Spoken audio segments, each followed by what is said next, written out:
तो ज़रूरत के अनुसार हम लोग दवाइयाँ या इंसुलिन लेते हैं। अब इंसुलिन है कि कहाँ पे लेना है, तो जहाँ पर खाने वाली दवाइयाँ हैं जिसको ओएडी बोलते हैं आज की डेट में, ओरल एंटी डायबिटिक ड्रग, तो जहाँ पर 2-3 दवाइयों से यदि कंट्रोल नहीं हो रहा है, ऐसे तो हम लोग के कल्चर में इंसुलिन अभी भी बोलते हैं कि इंसुलिन लेने का मतलब हो गया कि बहुत टर्मिनल स्टेज में आ गए। इसको कम्प्लीटली अपने लाइफ स्टाइल से हम लोग रिमूव नहीं कर सकते।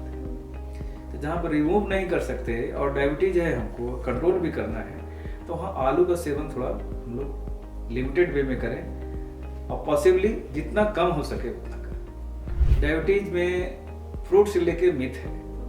देखिए, एक चीज़ यदि हम लोग कोई डेस्टिनी को मानते हैं या ऊपर वाले को मानते हैं, तो यूनिवर्सली है कि ऊपर वाले ने जो बनाया है वो अच्छा ही बनाया है, ठीक है। तो फ्रूट खराब है डायबिटीज में, ये नहीं कर सकते। तो का work profile almost nil, exercise, routine workout या जो हम लोग वॉक करते हैं या योगा आसन करते हैं, ये लगभग नहीं के बराबर हो गया है। तो हम लोग को इस सब को फिर से इंट्रोड्यूस करना है अपने लाइफ में बचने के लिए।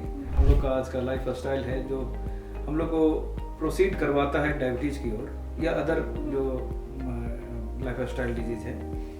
तो जहाँ पर डायबिटीज़ ऑलरेडी है, जो सफ़र करते हैं, उनको बहुत प्यास लगना शुरू होती है, बार बार बहुत भूख लगना शुरू होती है अनायास, जिसकी कोई लॉजिकल नहीं होता है। प्रोग्रेसिव डिजीज़ है जिसमें अनकंट्रोल्ड ब्लड शुगर होता है। एक थ्रेशोल्ड है हमारे शरीर का, हमारे ब्लड लेवल का, कि इतना ब्लड शुगर होना चाहिए। नमस्कार, मैं शुभमिता, IDTV हेल्थ में आप सभी का स्वागत है। हमारे आज के मेहमान हैं डॉक्टर IC विद्यासागर, जो एक डायबिटोलॉजिस्ट यानी मधुमेह विशेषज्ञ है। आज के एपिसोड में वो हमें बताएंगे कि डायबिटीज से जुड़े समस्याओं का ध्यान कैसे रखें। तो इस शो को आगे बढ़ाते हैं और IDTV हेल्थ का 5वां एपिसोड शुरू करते हैं। डॉक्टर IC विद्यासागर, बहुत बहुत स्वागत है आपका हमारे शो में। सबसे पहले दर्शकों को आप अपने बारे में बताइए। थैंक यू सुमिता जी। सबसे पहले मैं आपका और IDTV का धन्यवाद करना चाहता हूँ कि आपके माध्यम से मुझे ये मौका मिला कि मैं लोगों को डायबिटीज़ और डायबिटीज़ से बचने के उपायों के लिए अवेयर कर सकूँ, सावधानी रखने के लिए बता सकूँ। मैं डॉक्टर ईश्वरचंद विद्यासागर, डॉक्टर विद्यासागर बोलते हैं लोग। मैं अपना MBBS UG कैरियर स्टार्ट किया मुजफ्फरपुर, बिहार से। देन मैंने PG फैमिली मेडिसिन में CMC बेलोर से किया। Then fellowship in diabetes management CMC Vellore से किया। Then diabetes and metabolic disorder का diploma course Harvard medical school Boston से किया। And distant course again diabetes and related disorder, metabolic disorder के लिए मैंने कोर्स किया from Royal College of General Physician UK and NHS UK से। अभी मैं लगभग 21 साल से जनरल प्रैक्टिस में हूँ, specifically for diabetes. Doctor IC Vidyasagar, दर्शकों के मन में डायबिटीज, जिसे हम आम भाषा में शुगर कहते हैं, उसे लेकर काफी सारे सवाल रहते हैं। आज उन्हीं सब सवालों को मैं आपके समक्ष रखूंगी और मेरा पहला प्रश्न है, डायबिटीज क्या है? टाइप 1 और टाइप 2 डायबिटीज में क्या फर्क होता है? देखिए, डायबिटीज एक प्रोग्रेसिव डिजीज है जिसमें अनकंट्रोल्ड ब्लड शुगर होता है। एक थ्रेशोल्ड है हमारे शरीर का, हमारे ब्लड लेवल का, कि इतना ब्लड शुगर होना चाहिए, जो ज़रूरी भी है हमारे डेली रूटीन मेटाबॉलिक एक्टिविटी के लिए। उससे यदि एक्सेस होता है तो तब हम उसको डायबिटीज़ के रेंज में आते हैं। डायबिटीज़ के पहले भी एक प्री डायबिटिक कंडीशन होता है जिसमें हम लोग लैब टेस्ट के थ्रू इम्पेयर्ड ब्लड ग्लूकोज बोलते हैं या इम्पेयर्ड फास्टिंग ब्लड ग्लूकोज बोलते हैं, या उसका जो अगला पैरामीटर HbA1c है जो डायबिटीज़ के रेंज में नहीं है लेकिन टचिंग टू डायबिटीज़ है, तो उसको प्री डायबिटिक का स्टेज में होते हैं। तो ये एक प्रोग्रेसिव डिजीज़ है जिसको हम लोग को कंट्रोल करके रखना है। एंड हमेशा कहा गया है मेडिकल साइंस में सिंस बिगनिंग कि prevention is better than cure. हमेशा बचाव हर हाथ में बेहतर है इलाज से। जहाँ तक टाइप 1 और टाइप 2 डायबिटीज़ का कंसर्न है, तो टाइप 1 टाइप 2 डायबिटीज़ में मेन फ़र्क है इंसुलिन का। टाइप 1 डायबिटीज़ में इंसुलिन ज़रूरी है, इंसुलिन की activity partially, fully, completely inactive होती है, काम नहीं करती है, जहाँ पर हम लोग को मैनेज करने के लिए इंसुलिन की सहारा लेना पड़ता है। टाइप 2 डायबिटीज में इंसुलिन रहता है लेकिन उसकी एफिशिएंसी कंप्रोमाइज होती है, जिसके लिए हम लोगों को डायबिटीज का ओरल मेडिसिन, जो खाने वाली मेडिसिन है, उसके साथ साथ या बिना साथ के उसको कंट्रोल करते हैं। मेरा अगला सवाल है आपसे, डायबिटीज होने के शुरुआती लक्षण क्या होते हैं और इसे जिन्हें भी होता है ये चीजें, उन्हें क्या नजरअंदाज करना चाहिए या नहीं करना चाहिए? डायबिटीज होने के शुरुआती लक्षण तो सबसे पहले जो सफ़र करते हैं उनको बहुत प्यास लगना शुरू होती है, बार बार बहुत भूख लगना शुरू होती है, अनायास, जिसकी कोई लॉजिकल नहीं होता है कि ये क्यों हो रहा है। इसको पॉलीडिप्सिया बोलते हैं, पॉलीफेजिया बोलते हैं, और बार बार पेशाब लगता है, इसको पॉलीयूरिया कहते हैं। ये 3 क्लासिकल फीचर है जो डायबिटीज के शुरुआती लक्षण हैं, और ये जब तीनों है तो हम लोग को ज़रूर इसको अटेंड करना चाहिए, इसको इग्नोर करने की ज़रूरत नहीं है। इस समय डॉक्टर से संपर्क करें, या जो भी आपके एरिया में प्रैक्टिशनर हैं, डायबिटीजोलॉजिस्ट हैं, फिजिशियन हैं, उनसे संपर्क करके इसका और इससे रिलेटेड जो टेस्ट है उसको कंफर्म करके, इफ़ नीडेड, जहाँ ज़रूरत होती है डायबिटीज़ की दवा, या उसके शुरुआत में यदि लाइफ स्टाइल की ज़रूरत है कुछ चेंज करने की, तो हम लोग उसको स्टार्ट करते हैं। सवाल है कि क्या डायबिटीज पूरी तरह से ठीक किया जा सकता है या सिर्फ कंट्रोल में रखा जा सकता है? देखिए, इसमें स्पष्ट है कि जैसा पहले भी मैंने बताया कि ये एक प्रोग्रेसिव डिजीज है। प्रोग्रेसिव डिजीज है तो प्रोग्रेस करना इसका फीचर है, आगे बढ़ते जाएगा। तो कंट्रोल करना तो प्राइमरी ट्रीटमेंट हो गया, बट ऐसा नहीं है कि लोगों का डायबिटीज रिवर्ट नहीं हुआ है या नहीं हो सकता है। बहुत सारे ऐसे पेशेंट हैं जिनको डायबिटीज था, डायबिटीज का ट्रीटमेंट चला और वो रिवर्ट बैक हो गए, they are not diabetic now. लेकिन इसको ये मान के चलना होता है कि ये प्रोग्रेसिव डिजीज है, हम लोग को इसको कंट्रोल करके रखना है। एक आम सा सवाल है, सब कोई इस चीज को लेकर ना कंफ्यूज रहता है। डॉक्टर हमेशा वो बोलते रहते हैं कि डायबिटीज की जांच हमें कितनी बार करवाना चाहिए, या महीना में करवाएं या 6 महीना में करवाएं। तो यही है एक प्रश्न कि कितनी बार डायबिटीज की जांच करवानी चाहिए?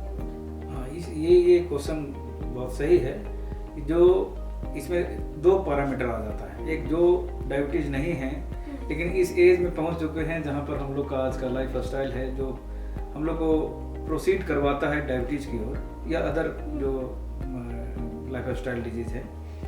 तो जहां पर डायबिटीज ऑलरेडी है वहां पर हम लोग को फॉलोअप में तो अपने डॉक्टर के पास रहना ही है, मंथली या 3 मंथली ब्लड शुगर टेस्ट करना ही है। कभी कभी ज़रूरत पड़ती है जहाँ पर दवाई मॉडिफाई करना होता है, या जस्टिफाइड मेडिसिन ऐड करना होता है, या डोज जो एडजस्ट करना होता है, वहाँ पर ब्लड शुगर टेस्ट करने की ज़रूरत पड़ती है। That depends upon control of blood sugar as well as follow up by and with your doctor जो भी ट्रीट कर रहे हैं। हाँ, जिनको डायबिटीज़ नहीं है और वो 40s के एज में आ गए हैं इंक्लूडिंग मी, तो at least once in a year अपना स्क्रीनिंग जरूर कर लें, क्योंकि हम लोग का लाइफ स्टाइल, हम लोग का डाइट पैटर्न, हम लोग का वर्क प्रोफाइल ऐसा है, प्लस स्ट्रेस लेवल जो है आज के जनरेशन में, कि some mine anyhow contributes कि डायबिटीज की तरफ हम लोग आगे बढ़ें। तो उसको just as a awareness and just as a point of view prevention,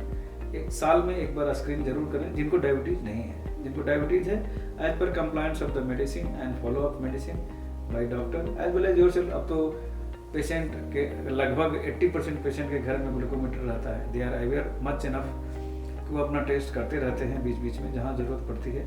और ऐसे भी डायबिटीज़ के मरीज ट्रीटमेंट लेते लेते उनको इतनी अंदाज हो जाती है कि उनका ब्लड शुगर अभी कम है या घट रहा है, तो अकॉर्डिंगली वो अपना टेस्ट करके अपने ट्रीटिंग डॉक्टर से संपर्क भी करते हैं। तो दैट डिपेंड्स कि कितना करना है, कितनी बार करना है। तो मेरा अगला प्रश्न है कि कौन कौन सी चीज़ें हैं जो डायबिटीज़ को बढ़ा सकती है और किन किन चीज़ों से हमें बचना चाहिए? जैसा कि मैं पहले भी बोला हूँ कि prevention is better than cure, या ये शुरू से चला आ रहा है मेडिकल साइंस में। डायबिटीज़ से जो डायबिटीज़ को बढ़ाती हैं, सबसे पहले हम लोग का लाइफ स्टाइल है। जो लाइफ स्टाइल आज से एक जनरेशन पहले जो था, जहाँ पर हम लोग को फिजिकल लेबर होता था, आज वो लगभग ख़त्म हो गया। हर चीज़ हम लोग मशीनरी पे डिपेंड हो गए हैं, तो फिजिकल वर्कआउट हम लोग का ख़त्म हो गया। लाइफ स्टाइल में हम लोग का सब एडिक्शन आ गया, जैसे सिगरेट, जैसे अल्कोहल। ऑलरेडी इंडियन कल्चर में, बल्कि एशियन कंट्रीज में कहते हैं कि हम लोग का डाइट जो है कार्बोहाइड्रेट और फैट रिच डाइट होता है with respect to western countries. तो हम लोग को सबसे पहले अपना डाइट प्रोफाइल कंट्रोल वे में रखना चाहिए।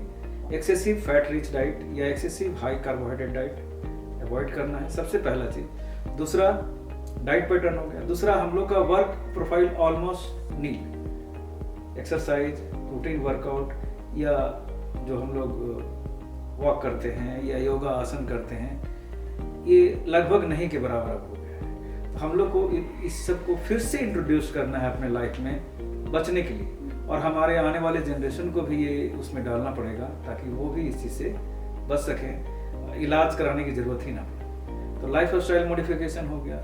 जो एडिक्शन है, जहाँ सिगरेट, अल्कोहल या अदर नशा जो होता है, वो सब हमारे शरीर के लिए, डायबिटीज़ की बात ना भी करें तब भी हमारे शरीर के लिए जानलेवा है, हानिकारक मैं अब नहीं बोलूँगा इसको, जानलेवा है।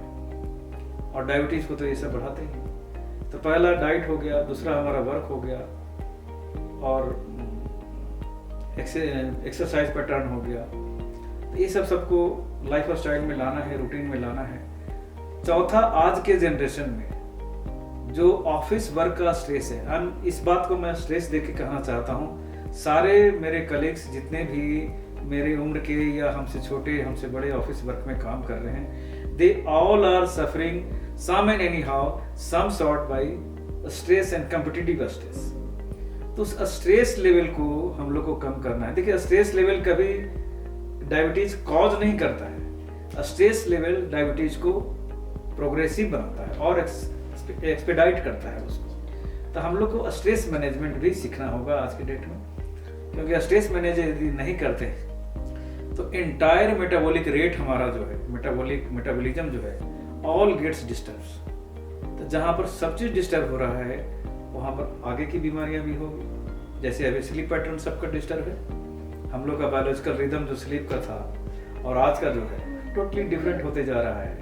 एंड इसके कारण फर्दर कॉम्प्लिकेशन जो हो रहा है वो पेट से रिलेटेड प्रॉब्लम हो रहा है। तो आज के डेट में 80% लोग लगभग पेट से सफर करते हैं। कहीं किसी को एसिडिटी है, किसी को हाइपर एसिडिटी है, किसी को इरिटेबल बाउल सिंड्रोम हो रहा है।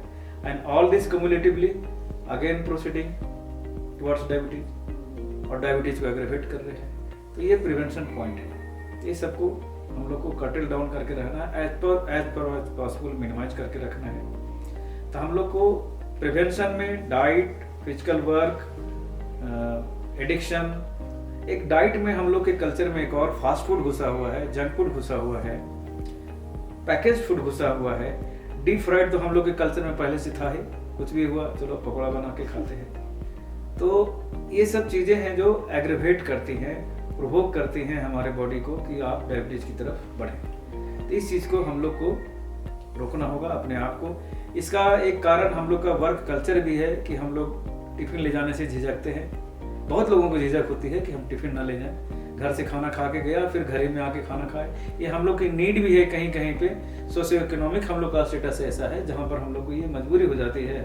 हम लोग में से 50% लोगों को, कुछ का वर्क प्रोफाइल ऐसा है कि वो दोपहर में खाना मिस करना उनकी मजबूरी हो जाती है। अब ड्राइविंग में कोई है या मजदूरी में कोई है, अब वो काम खाना खा के घर से निकले, अब दोपहर में वो कहाँ खाना खाएंगे, तो वो सीधे फिर घर में आके खाना खाते हैं। तो ये डाइट का जो टाइम पैटर्न चेंज हो गया है, this is also contributing two diabetes. तो हम लोग को ये सब जोड़कर एक कॉमन फैक्टर बना के हम लोग को प्रिवेंशन की तरफ बढ़ना है, जिसमें हमारा डाइट भी है, हमारा वर्क भी है, हमारा स्ट्रेस लेवल है, हमारा लाइफ स्टाइल है, हमारा एडिक्शन है। इस सब को हम लोग को एक जस्टिफाइड वे में एक कॉमन पाथवे बना के आगे बढ़ेंगे, तभी हम सब लोग डायबिटीज को एक साथ कंट्रोल कर सकेंगे और आने वाली पीढ़ियों को भी डायबिटीज होने से हम लोग बचा सकेंगे। तो जैसे कि आपने बताया कि हम क्या कर सकते हैं, क्या नहीं कर सकते हैं, किन चीज़ों को करने से हम कंट्रोल कर सकते हैं डायबिटीज़ को, तो डॉक्टर साहब इसी क्रम में मेरा अगली क्वेश्चन है कि हम क्या मतलब किन फलों का सेवन हम लोग कर सकते हैं, क्योंकि काफ़ी सारे मिथ रहते हैं। लोग कहते हैं अरे तुमको आम भाषा में जो शुगर कहते हैं, डायबिटीज़ तो बहुत तो लोग कम ही यूज करते हैं। वो कहते हैं अरे तुमको शुगर है तो तुम ये फल मत खाओ, वो फल मत खाओ। But fruit is also very important to have whether you have diabetes और नॉट। तो नहीं, ये बात आपने बहुत अच्छी कही। डायबिटीज में फ्रूट से लेके मिथ है। देखिए, एक चीज़ यदि हम लोग कोई डेस्टिनी को मानते हैं या ऊपर वाले को मानते हैं तो यूनिवर्सली है कि ऊपर वाले ने जो बनाया है वो अच्छा ही बनाया है, ठीक है। तो फ्रूट खराब है डायबिटीज में, ये नहीं कह सकते। हाँ, कुछ लिमिटेशंस हैं। अब जैसे बहुत जूसी फ्रूट्स जहाँ पर जिसका कैलोरी वैल्यू बहुत ज़्यादा है, उसको मेडिकल टर्म में ग्लाइसेमिक इंडेक्स बोलते हैं, मतलब उसका कैलोरी वैल्यू बहुत ज़्यादा, जैसे जूसी फ्रूट्स होता है। जूसी फ्रूट्स में अब संतरा की बात नहीं कर रहा हूँ मैं। जूसी फ्रूट में जैसे वाटरमेलन हुआ, तारबूज जिसको बोल रहे हैं, बहुत ज़्यादा कैलोरी होता है उसमें। अंगूर हुआ, जो पल्पी अंगूर होता है वो हुआ। तो इस तरह का फ्रूट जो है, जो बहुत जूसी, बहुत ज़्यादा कैलोरी कंटेनिंग होता है, वो सब फ्रूट्स को अवॉइड करते हैं। अवॉइड मतलब मिनिमाइज करते हैं। दैट डजंट मीन कि उसको बंद कर दिया। डायबिटीज मैनेजमेंट में life style, quality of life को हमेशा अकाउंटेबिलिटी में रखना चाहिए। यदि किसी को बोल दें कि आपको ये फल खाना नहीं है, तो आप कोई 50 साल का कोई मरीज है, बुजुर्ग हैं, अब उनको हम खाने से सब चीज़ मना कर देंगे तो डायबिटीज से कम बीमार पड़ेंगे, हमारे रेस्ट्रिक्शन से ज़्यादा बीमार पड़ेंगे। तो उनके क्वालिटी ऑफ लाइफ को ध्यान में रखते हुए हम एक फ्रूट का उनको एक ऑप्शन देते हैं कि ये फ्रूट आपको रेगुलर खा सकते हैं। जैसे फल में होता है, जैसे सॉलिड फल बोलते हैं उसको सिंपल भाषा में, कड़ा फल, जैसे सेब हो गया, नाशपाती हो गया, आपका पपीता हो गया, ड्रैगन फ्रूट्स हो गया, कीवी हो गया, संतरा हो गया, अनार हो गया। तो इस सब का एक लिमिटेड पार्ट बताते हैं कि आप इसमें से कोई एक भी फल आप डेली खाइए, या लिमिटेड अमाउंट में लेके आप डेली खा सकते हैं एज ए सलाद। इसका मतलब ये नहीं कि हम लोग फ्रूट को बंद कर दें, फ्रूट को खराब कर दें, ठीक है। जहाँ पर एकदम जहाँ कंट्रोल, स्ट्रिक्ट कंट्रोल करना है, वहाँ पर उस सब फ्रूट्स को टेम्पररी बंद करते हैं कि ये सब अभी नहीं खाइए। जैसे मिथ है एक आम के साथ कि आम खा लिया तो मेरा शुगर इतना बढ़ गया। पेशेंट भी बोलते हैं कि इस बार शुगर बढ़ा हुआ है डॉक्टर साहब, आम खूब खा लिए थे। तो आम का ग्लाइसेमिक इंडेक्स रिलेटिवली कम है तारबूज से। अब तारबूज को हम लोग नहीं बोलते हैं कि तारबूज खा लिए। तो यहाँ पर इस फल में थोड़ा सा मिथ है, इसको क्लेरिफाई करना चाहिए जो ट्रीटिंग डॉक्टर हैं उनको भी, कि आप ये सब फल खा सकते हैं। तो फलों में ऐसा कुछ नहीं है। हाँ, कुछ लिमिटेशन जरूर रखना चाहिए अपने भी और डॉक्टर की साइड से भी, कि इस फल को भाई आप रेस्ट्रिक्टेड वे में खाएं या लिमिट वे में इतना आप खा सकते हैं। अदरवाइज फल इज बेस्ट, बहुत अच्छा होता है। शरीर सबसे नेचुरल एंटीऑक्सीडेंट है, उसमें मिनरल्स है, एसेंशियल ट्रेस एलिमेंट्स है, वो सब कहाँ से मिलेंगे? यदि वो सब फ्रूट्स में हम लोग नहीं खाते हैं तो हम लोग फिर वही मार्केट मेडिसिन लेना पड़ता है, जो अवॉइड करना चाहिए। तो जो चीज़ हम लोग नेचुरल ढंग से कर सकते हैं वहाँ पर नेचुरल ढंग से ही करें। फ्रूट का रेस्ट्रिक्शन, एब्सोल्यूट रेस्ट्रिक्शन मैं एडवाइस नहीं करता हूँ। जहाँ जो ज़रूरत है उसके अनुसार मरीज को फल भी खाना चाहिए और रूटीन डाइट तो करना ही है। बस फ्रूट्स में मिथ को एकदम क्लियर कट रखना चाहिए, कोई मिथ नहीं फ्रूट्स में। जहाँ दूसरी फ्रूट्स है, हाई कैलोरी फ्रूट्स है, उसको थोड़ा सा रेस्ट्रिक्टेड वे में खाएंगे, लेकिन खाएंगे जरूर। डॉक्टर साहब ने तो फल के बारे में हमें बताया कि हमें कौन से फल खाने चाहिए, कौन से फल नहीं खाने चाहिए। लेकिन मैं एक बात, मेरे मन के अंदर का ये प्रश्न है कि जैसे काफ़ी बार हम लोग देखते हैं कि नहीं आप ये सब्जी नहीं खा सकते, तो क्या आप सब्जियों के बारे में भी हमारे दर्शकों को बता सकते कि किन सब्जियों को हम खा सकते हैं, किन सब्जियों को हम लोग नहीं खा सकते? देखिए, सब्जियों में बहुत ऐसा कुछ रेस्ट्रिक्शन नहीं है, लेकिन जहाँ तक आलू की बात कर रहे हैं हम लोग, तो आलू ग्लाइसेमिक इंडेक्स बढ़ाता है। आलू को ऐसा नहीं, आलू ऐसा है जो हमारे कल्चर में है। ऐसा कोई घर नहीं, ऐसा कोई ढाबा नहीं, ऐसा कोई होटल नहीं जहाँ आलू का कंटेंट सब्जी में नहीं है। इसको कम्प्लीटली अपने लाइफ स्टाइल से हम लोग रिमूव नहीं कर सकते। तो जहाँ पर रिमूव नहीं कर सकते और डायबिटीज है, हमको कंट्रोल भी करना है, तो वहाँ आलू का सेवन थोड़ा हम लोग लिमिटेड वे में करें और पॉसिबली जितना कम हो सके उतना करें, ठीक है। अदरवाइज ऐसा नहीं कि आलू खा नहीं सकते, आलू खा सकते हैं, लेकिन डायबिटीज के केस में थोड़ा सा इसको अवॉइड करते हैं, क्योंकि आलू का जो शुगर है बहुत इमीडिएटली मिलता है और रेगुलर मिलता है शरीर को, क्योंकि डेली खा रहे हैं, हर सब्जी में है कुछ ना कुछ। बिना सब्जी के मिलावट के सब्जी हम लोग के कल्चर में बनता नहीं है। तो आलू को आप लाइफ से हटा नहीं सकते हैं। हाँ, उसको कम करना है, कम करने की जरूरत है आलू को। और बाकी सब्जियां जैसे करेला के विषय में लोग कहते हैं कि इसका हम पाउडर बना लिए हैं, जामुन का बीज के साथ पाउडर बना लिए हैं, करेला का जूस बना रहे हैं। तो इसमें मेरा अपना पर्सनल रिव्यू है और मेरा एक पर्सनल रिगार्डफुल एडवाइस है लोगों को कि इंस्टेड ऑफ पाउडर लेने की अपेक्षा और जूस लेने की अपेक्षा क्यों ना हम उस सब्जी को डायरेक्ट खाएं। पाउडर लेने से क्या फायदा और सब्जी खाने से क्या फायदा नहीं है। तो हम लोग डायरेक्ट सब्जी खाएंगे। करेला का पाउडर खाना है ना, तीखा लगता है, आप सब्जी खाइए, भुजिया खाइए, उसका क्या दिक्कत है उसका। जामुन है, जामुन आप फल खाइए ना, कहाँ मना है उसका फल खाना। उसकी जो गुठलियां रहती है लोग उसका पाउडर बनाते हैं, फिर ये हम तो जामुन ही की बात कर रहा हूँ, मैं तो पाउडर की खाते हैं उस चीज को हम लोग। हाँ, तो दैट्स मोर हेल्पफुल। हम लोग को देखिए, प्लेटेबिलिटी बहुत मायने रखता है हमारे लाइफ स्टाइल कि हमारा जीभ का स्वाद कैसा है। ठीक है, जीभ के स्वाद को यदि हम मार देंगे तो हम सबका क्वालिटी ऑफ लाइफ डल होने लगेगा। तो उस क्वालिटी को एंजॉय करना है। तो क्वालिटी को एंजॉय करने के लिए हम लोग को कंप्लीट फ्रूट्स खाना है, कंप्लीट सब्जी खाना है। जूस अवॉइड करना है। इवन फ्रूट का जूस मैं बोलता हूँ, fruit juice to be avoided.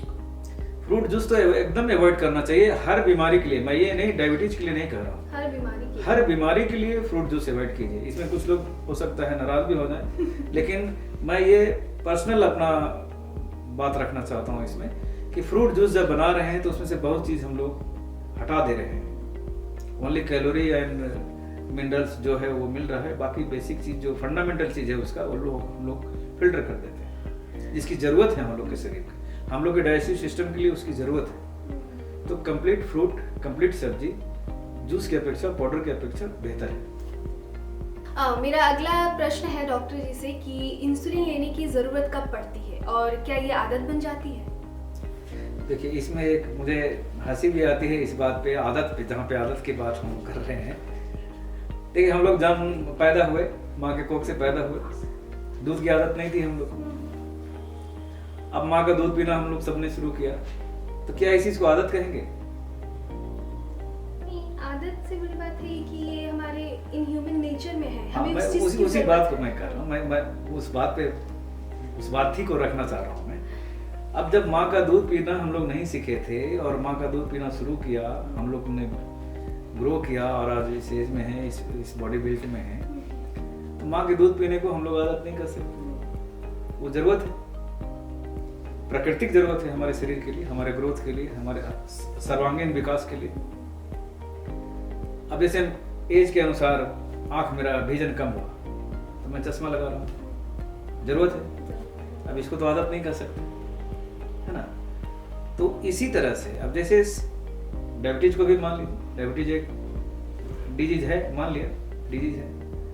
अब डायबिटीज में यदि 2-3 दवाइयों से कंट्रोल नहीं हो रहा है और इंसुलिन हमारा यूनिवर्सली, मेरी बात नहीं, हर एक चीज के लिए इंसुलिन सेफ साइड ड्रग है, सेफेस्ट ड्रग। इवन कि इतना सेफ है कि हम लोग प्रेगनेंसी में उसको चॉइस में रखते हैं। ठीक है, तो जहां जरूरत है वहां पर आदत की बात हम नहीं कर सकते। जरूरत है और सेफ साइड है तो लेना है, इसमें कहीं पर आदत की बात नहीं है। इंसुलिन जरूरत है तो हम लोग करेंगे उसको।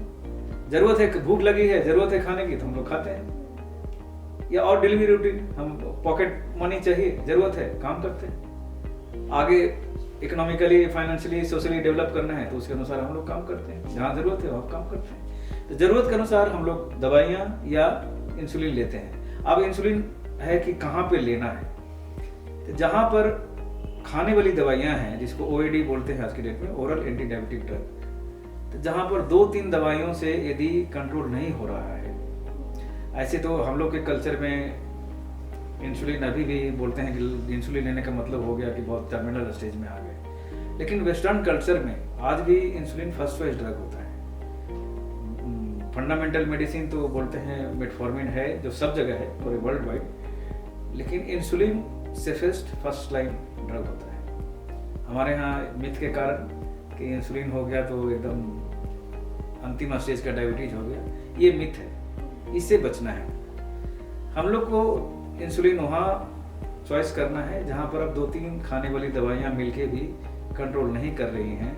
एवरेज जो हमारा ग्लाइकेटेड हीमोग्लोबिन लेवल है उसको कंट्रोल नहीं कर पा रही हैं, और जहाँ पर ये भी है कि 3-4 दवाइयाँ और होने के बाद अदर कॉम्प्लिकेशन होने के चांसेस हैं। जैसे कोई भी डायबिटीज का दवाई कुछ साइड इफेक्ट ऐसा है उसको जिसको हम लोग को कटल डाउन करना है। दवाइयों का डोज बढ़ाने से बहुत फायदा नहीं होना है, लेकिन कुछ नुकसान हो सकता है। वहाँ पर हम लोग सेफ वे है कि हम लोग इंसुलिन पे शिफ्ट करें। इसमें पेशेंट को ये एजुकेट करके करना होता है, ऐसे नहीं कि पेशेंट पे इंसुलिन थोप दिया। पेशेंट पे इंसुलिन थोपने का मतलब है कि वो ट्रीटमेंट होगा ही नहीं, पेशेंट फिर कुछ दिन लेने के बाद उसको छोड़ देंगे। तो पेशेंट को एक एजुकेट करना होता है इसमें कि भाई अब इस स्टेज में हम लोग आ गए हैं कि हम लोग को किडनी बचाना है, हार्ट बचाना है, लीवर बचाना है, जो भी सिस्टमिक सिस्टम है उसको हम लोग को बचाना है। तो इस पॉइंट ऑफ व्यू से दवाइयों का डोज बढ़ाने की अपेक्षा अच्छा है कि हम लोग इंसुलिन पे आ जाएं। इंसुलिन सेफ है हर तरह से, लेने का एक प्रक्रिया है, एक बार सीख गए हो गया है, लेने का तरीका हो गया। तो सेफ साइड भी है, इंसुलिन के कुछ प्रिकॉशन है वो भी एजुकेट करते हैं पेशेंट को, और एक बार पेशेंट एजुकेट हो गए तो बाद में फिर पेशेंट ही कहते हैं कि नहीं हम इंसुलिन ही लेंगे, इंसुलिन ही मुझे दीजिए। कभी ऐसा होता है कि दवाई का डोज, पहले बताया कि प्रोग्रेसिव डिजीज है, हो सकता है कि दवाइयों का डोज और इंसुलिन के साथ थोड़ा सा ब्लड शुगर कुछ दिनों के बाद बढ़ा हुआ है, तो उस समय डिस्कशन, पेशेंट से डिस्कशन के दौरान जब होता है कि नहीं दवाई का डोज थोड़ा सा बढ़ा देते हैं खाने वाला, तो उसमें पेशेंट ही बोल रहे हैं कि नहीं सर इंसुलिन ही थोड़ा सा बढ़ा दें। तो उस समय आप पेशेंट का पॉइंट ऑफ व्यू देखिए कि आदत नहीं बोल रहे हैं, वहाँ पर उनकी जरूरत और कंप्लायंस बन रहा है कि इससे हम सेफ साइड हैं। तो आदत वाली बात को एकदम डिलीट करना चाहिए इसमें किसी भी चीज के लिए। हाँ, आदत वहाँ डालना है जहाँ बैड इफेक्ट डाल रहा है, जहाँ पर एडिक्शन है, तो उस चीज को हम लोग आदत कहेंगे। यहाँ पर हम लोग आदत नहीं कहेंगे, यहाँ पर हम लोग नीड कहेंगे। बढ़ते हैं अगले प्रश्न की ओर। डायबिटीज का हार्ट, किडनी और आंखों पर क्या इफेक्ट पड़ता है? हाँ, ये बहुत मेजर इशू है डायबिटीज में। हार्ट, किडनी और आँख, ये तीनों चीज को हम लोग को अकाउंटेबिलिटी में हमेशा रखना होता है, right from first diagnosis of diabetes. जो फर्स्ट डायग्नोसिस जब हम लोग डायबिटीज का बना रहे हैं उस समय ही हम लोग को अकाउंटेबिलिटी में रखना है डायबिटीज में, इसके कॉम्प्लिकेशन को, जिसमें मेजर है कार्डियोवास्कुलर डिजीज जिसको हार्ट डिजीज बोलते हैं, जिसमें हार्ट फेल्यूर, हार्ट अटैक, ये सब आता है उसमें। किडनी डिजीज जिसको डायबिटिक किडनी डिजीज बोलते हैं। आँखों में रेटिनल हेमरेज होता है, रेटिनल एडिमा होता है, विट्रियस हेमरेज होता है, एंजियोपैथी होती है रेटिना में। तो ये सब प्रोग्रेसिव, अगेन मैं बोल रहा हूँ प्रोग्रेसिव होता है, तो ये सब चीज़ का कॉम्प्लिकेशन है। तो ये सब चीज़ के कॉम्प्लिकेशन से बचने के जितने भी प्रिकॉशनरी मेजर्स हैं वो सब इंस्टेंटली हम लोग को डे ऑफ डायग्नोसिस के दिन से ही हम लोग को अकाउंटेबिलिटी में रखना चाहिए। और हर ट्रीटिंग डॉक्टर को जब पेशेंट विजिट करते हैं उनके पास, तो ये जरूर उनको स्क्रीनिंग करें उसके लिए। जंपिंग ट्रीटमेंट भी कुछ पेशेंट थोड़ा सा परेशान होते हैं डायबिटीज के पॉइंट ऑफ व्यू से, तो जंपिंग ट्रीटमेंट हो जाता है वहाँ पर कि आज यहाँ दिखा लिया, 10 दिन के बाद उस डॉक्टर के यहाँ दिखा लिया, 10 दिन के बाद उस डॉक्टर के यहाँ दिखा लिया, सो दैट कि उनको जो ईगरनेस है कि जल्दी ठीक हो हम उसके लिए। तो इसमें उनका दोष कुछ नहीं है, बस थोड़ा सा वो स्टेबल होना चाह रहे हैं, इसलिए वो जंपिंग ट्रीटमेंट करते हैं। तो इस समय भी हम अपने जितने भी ट्रीटिंग कलीग हैं हमारे डॉक्टर जो भी हैं, उनसे मैं सिर्फ यही रिक्वेस्ट करूंगा कि उनको एजुकेशन ज़रूर करें डायबिटीज से के जो मैक्रो और माइक्रोवास्कुलर डिजीज बोलते हैं, रेटिना और किडनी और हार्ट के लिए cardiovascular disease, nephropathy and retinopathy बोलते हैं उसको। तो इस सब चीज़ से बचने के लिए, तो इससे बचने का जैसा कि पहले मैं बताया हूँ कि प्रोग्रेसिव डिजीज है और ये शरीर के हर अंग को इन्वॉल्व करता है, राइट। आप सिंपल भाषा में कहें तो बाल से लेके नाखून तक। तो हम लोग को अकाउंटेबिलिटी में रखना है कि इतना प्रिवेंशन, इतना एजुकेशन, इतना अवेयरनेस पेशेंट को रखें कि वो अपने ट्रीटमेंट को डिफॉल्ट ना करें, बीच में ड्रॉप आउट ना करें। फॉलो अप नहीं भी कर रहे हैं तो एटलीस्ट जो दवाई प्रिस्क्राइब्ड है उसको लेते रहें। बीच में जब भी मौका मिलता है विजिट जरूर करें, अपने डॉक्टर से जरूर संपर्क करें, फॉलो अप में रहें। बढ़ते हैं अगली प्रश्न की ओर। क्या योगा और घरेलू उपायों से डायबिटीज कंट्रोल की जा सकती है? हाँ एकदम, ये इसका बहुत मेजर रोल है डायबिटीज कंट्रोल में। सिर्फ योगा की बात नहीं कर रहा हूँ मैं कंप्लीट एक्सरसाइज जो भी प्राणायाम है सबका सब जो है किसी न किसी रूप में मेटाबॉलिज्म को रेगुलाइज करता है। चाहे योगासन, सूर्य प्राणायाम हो, कपालभाति हो, भ्रामरी हो, या आसन जो है योगासन जो है मत्स्यासन, भुजंगासन, मंडूकासन, ये डायबिटीज से होने वाले जो न्यूरोपैथी होता है, जो नर्व का जो प्रॉब्लम होता है डायबिटीज से, उसमें बहुत मदद करते हैं। और जो घरेलू उपाय बता रहे हैं आप, घरेलू उपाय की बात कर रहे हैं, तो घरेलू उपाय तो सबसे पहले वही है कि हम लोग का जो westernization of culture in kitchen हो रहा है, रसोई घर में जो हम लोग का वेस्टर्न कल्चर घुस रहा है, उस चीज को कंट्रोल करें। ये सिर्फ इतना ही जो ऑर्थोडॉक्स है हमारा, इसी को हम लोग कंट्रोल कर लें तो हम लोग डायबिटीज को प्राइमरली कंट्रोल घर से ही करना शुरू कर दें। होना नहीं होना मल्टीफैक्टोरियल डिजीज है, लेकिन एक बार हम लोग इस चीज को अपनाते हैं अपने लाइफ स्टाइल में, अपने डेली रूटीन में, तो हम लोग समझिए कि प्राइमरी प्रिवेंशन ऑफ डायबिटीज करना शुरू कर दें। और अंत में हमारे व्यूअर्स के लिए कौन कौन से आसान और प्रभावी टिप्स आप देना चाहेंगे डॉक्टर? मैं हाथ जोड़ के सारे परिवार से, जो भी हमारे परिवार हैं, हम अपने इंडियन कंटीजेंट्स की बात कर रहा हूँ, बाकी सब जगह तो लोग करते हैं, सबसे पहले हम अपने माँ बाप को, जो हमारे आज के माँ बाप हैं, हम अपनी सुविधा के लिए बच्चों को वो आदत डाल रहे हैं जिससे बच्चों को आने वाले समय में इस बीमारी से जूझने की जरूरत पड़ सकती है। जैसे हम अपनी सुविधा के लिए बच्चों को मैगी खिला देते हैं, हम अपनी सुविधा के लिए बच्चों को चिप्स की आदत डाल देते हैं, बाद में वही बच्चा फिर जब उसका एडिक्शन, उसको यहाँ पर आदत बोलेंगे, बच्चों को जब उसकी आदत लग जाती है, आप देखते होंगे छोटा छोटा बच्चा इस एज में नहीं है कि उसका इतना वेट होना चाहिए, ओवर वेट बच्चे हो जाते हैं, और बाद में वही ओबेसिटी आके डायबिटीज में बाद में बदलता है। तो सबसे पहला तो मेरा रिक्वेस्ट है, मेरी प्रार्थना है हम आज के माँ बाप से, आज के मम्मी पापा जो भी हैं, विथ रिक्वेस्ट मैं कर रहा हूँ कि वो आदत डालें ही ना, भले ही आज हम लोग किस लिए काम कर रहे हैं, काम कर रहे हैं कि हमारे बच्चों को आराम हो आने वाले समय में, तो उस आराम में इस बीमारी से बचाने का भी उपाय करना है। आज हमको अपना उपाय आराम नहीं देखना है, आज हम अपना आराम यदि देखते हैं तो बाद में हमारे बच्चों को तकलीफ होती है। कहीं भी आप देख लीजिए, यदि आप फर्स्ट जनरेशन लाइफ में हैं, स्ट्रगलिंग फैमिली हैं, तो आप देखिए यदि आप स्ट्रगल नहीं करेंगे तो आपके बच्चों को फिर से स्ट्रगल करना शुरू करना होगा। तो सेम थिंग है यहाँ पर कि fast food, junk food, package food, deep fried जो होता है, इवन की जो मिक्सचर जो आता है, आप देखते होंगे कितना साल्टी और कितना बटर्ड होता है। तो ये सब है, और ये सब क्या करता है, वोरेशियस डाइट क्रिएट करता है, मतलब खाने की इच्छा मतलब होते रहती है। और जो इसके साथ जो हम मोबाइल दे देते हैं बच्चों को कि बच्चा मेरा खाएगा, खाने के लिए आदत डाल देते हैं कि बच्चा मोबाइल देख रहा है, खाते जा रहा है, उस समय भी वोरेशियस डाइट होता है, जितना बच्चों को खाना चाहिए उससे ज्यादा वो खाते हैं। तो यहाँ पर कहाँ गिल्ट है और कहाँ पर तकलीफ है, हमारे साइड से, हम उसके लिए गिल्ट है।